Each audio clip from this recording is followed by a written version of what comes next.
नमस्कार। आइए सुनते हैं लेखिका पूर्वा श्रीवास्तव द्वारा लिखी हुई कहानी ताई जी। तो आइए कहानी शुरू करते हैं।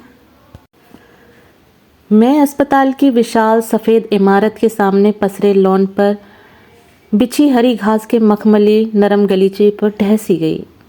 नीम के सघन वृक्ष की शीतल छाया में जून की उस तपती दोपहरी में झुलसे तन मन को राहत सी मिली। देर तक आंखें मूंदे में सुस्ताती रही। इस अवस्था में और ऐसी मन स्थिति में दिल्ली से गाजियाबाद तक का सफ़र उस खटारा बस में करते करते शरीर के एक एक जोड़ में टीस उठने लगी थी। ताऊ जी का तार आया था। कैंसर प्रस्त ताई जी जिंदगी की अंतिम घड़ियां गिन रही हैं। चाहो तो आकर देख जाओ। सुबह 9 बजे तार मिला था। 8:45 बजे सुनील ऑफिस के लिए रवाना हो चुके थे। बदहवास सी बिना कुछ सोचे समझे मैं तुरंत अस्पताल पहुंचने को छटपटा उठी। उसी समय कमरे में ताला लगाकर मैं तुरंत निकल पड़ी।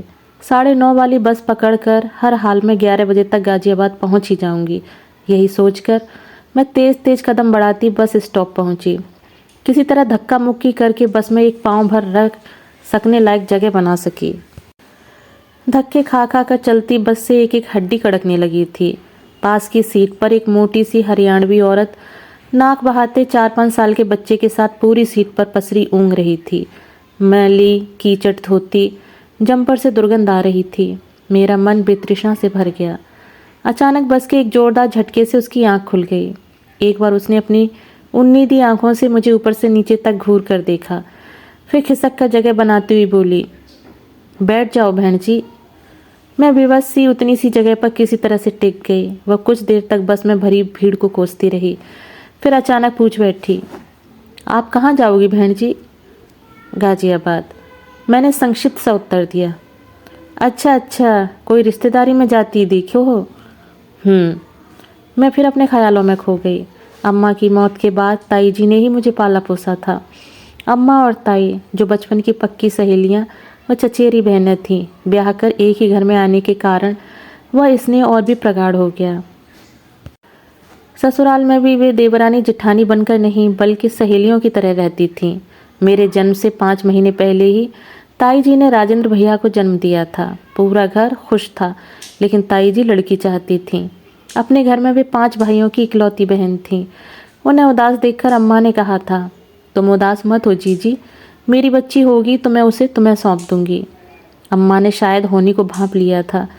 मेरे समय में वे अक्सर बीमार रहा करती थीं और मेरे जन्म के 1 हफ्ते बाद ही मुझे ताई जी की गोद में डाल अम्मा ने आंखें मूंद लीं। अपने 5 महीने के अबोध शिशु को भुला बिसरा ताई जो मेरी ही परवरिश में खो गई। शायद अपने बचपन की प्रिय सखी को वे मुझ में तलाश करती थीं और उसके बिछोह का दुख वे मुझे पाकर भुलाना चाहती थीं।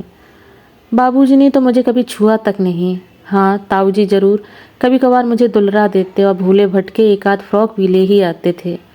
उस पूरे घर में ताई जी मेरे लिए एक ऐसा बिटप थी जिसकी सघन छाया में मैं पूर्णतः सुरक्षित थी। घर भर की जिम्मेदारियां सहज ही अपने ऊपर ओढ़ लेने की प्रवृत्ति ने उन्हें पति और बच्चों से बहुत दूर कर दिया था, लेकिन मैं नितांत उनकी अपनी थी। शायद इसीलिए कि हम दोनों के मन की प्यास एक ही थी और वह एक दूसरे से ही बुझती थी। फिर वह दिन दादी, बाबूजी, ताऊजी सभी से लड़ झगड़ कर ताई जी ने मुझे कॉलेज में दाखिला करा दिया था। सभी ने उनका घोर विरोध किया था।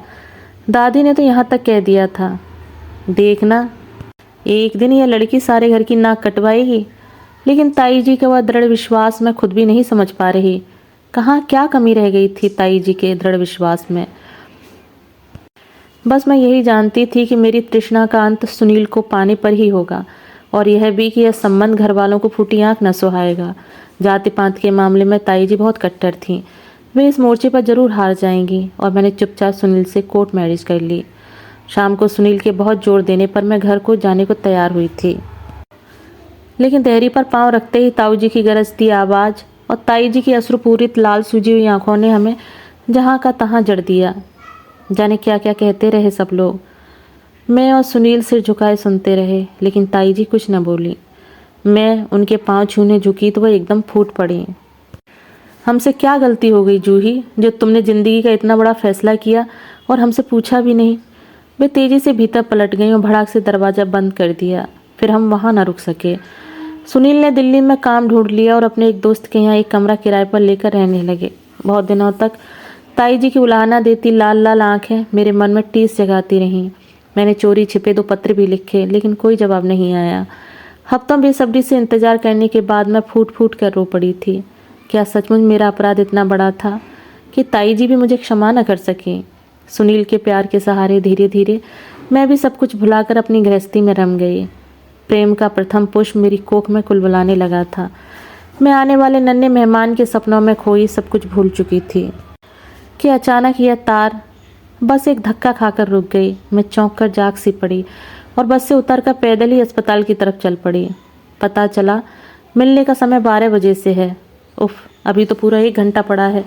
मैं गेट से आने जाने वालों को देखती हुई समय काटने लगी। ध्यान अटक कर फिर ताई जी पर चला गया। ताई जी इतनी कठोर हो गईं कि अपनी बीमारी की खबर तक न भिजवा सकें। एक बार यह भी न जानना चाहा कि बचपन की सखी की जिस धरोहर को वे पाल पोस रही थी वह सुरक्षित हाथों में है या नहीं, जिंदा है या मर गई। मेरा मन भर आया, जी चाहा अभी ताई जी के पास पहुंचकर खूब लड़ूं। कोलाहल सुन मेरी तंद्रा भंग हुई। देखा पूरा लॉन मिलने जुलने वालों की भीड़ से भर गया।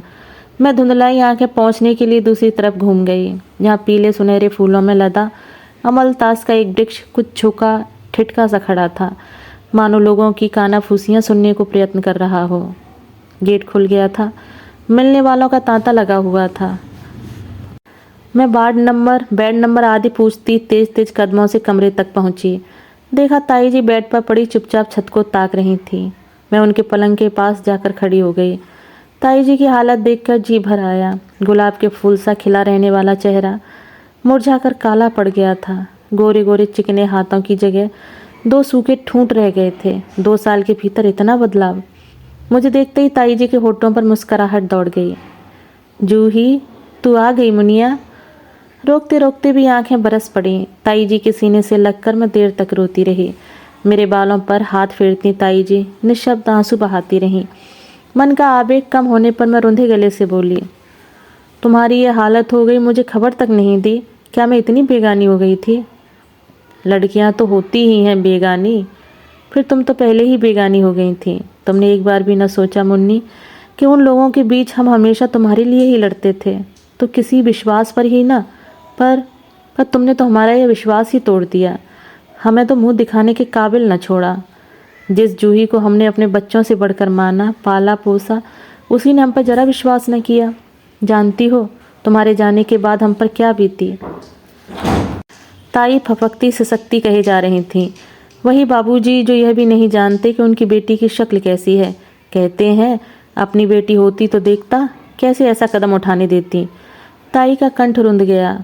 और वे दादी जो उठते बैठते तुम्हें कोसती थी, कहती अरे अपनी लड़की होती तो क्या ऐसे खाली हाथ जाने देती? उस बिन माँ की बच्ची को बिगाड़ कर अपना घर भर रही है। मैं स्तब्ध सुनती जा रही थी। हमें तुम्हारी सब चिट्ठियाँ मिल गई थी बिटिया, लेकिन हमने अपने दिल पर पत्थर रख लिया था। अगर ये लोग तुम्हारा पता पा जाते तो हमारे साथ साथ तुम्हारी ज़िंदगी भी दूभर कर देते। मैं अब अपने को रोक ना सकी। ताई, तुम्हारे साथ इतना बीता और तुमने मुझे एक बार खबर भी न दी। इतनी नाराज़ थी मुझसे। ताई ने मेरा सिर सहलाते हुए रुंधे कंठ से कहा, नहीं जूही, हम तुमसे कभी नाराज़ नहीं रहे। हमारे मन में सदा यही कामना रही कि तुम जहाँ भी रहो सुखी रहो। हम तो चले जाते पर तुम्हें खबर न देते, लेकिन क्या करें, हमारा भगवान गवाह है।